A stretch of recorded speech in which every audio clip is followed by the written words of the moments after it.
નમસ્કાર, આપ જોઈ રહ્યા છો જીએસટીવી. હું છું કૃષ્ણા. સમાચારોની શરૂઆત કરીએ મહત્વના સમાચારથી.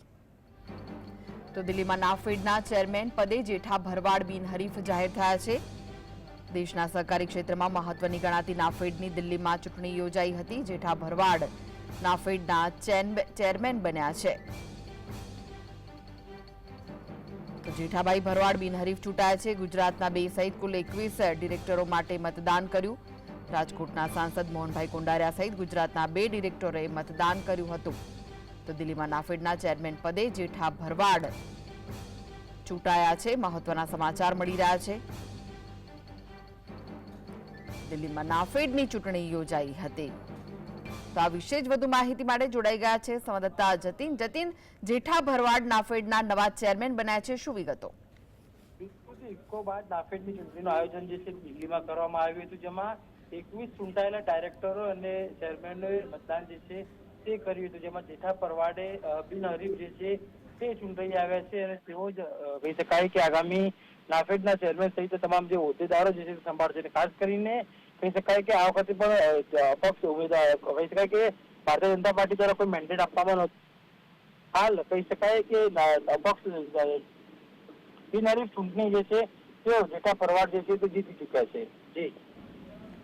જી જતીન, જેઠા ભરવાડની જો વાત કરીએ તો સતત વિવાદોમાં રહ્યા છે. તેમના જો પ્રોફાઇલની વાત કરીએ તો તેઓ ધારાસભ્ય સુધી પહોંચનારા છે કોન્સ્ટેબલમાંથી. તો તેને લઈને શું વિગતો છે? બિલકુલ, જેઠા ભરવાડની જો વાત કરીએ તો તેઓ ખૂબ જ વિવાદિત ચર્ચામાં રહેલા છે. ગુજરાતના રાજકારણમાં તેઓ ચર્ચામાં રહેલા છે. તો એ કેટલાક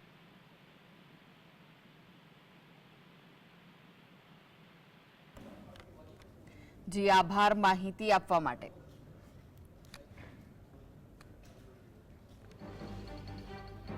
તો જેઠા ભરવાડ નાફેડના નવા ચેરમેન બન્યા છે. નાફેડના ડિરેક્ટર પદે બિનહરીફ તેમની વરણી થઈ છે.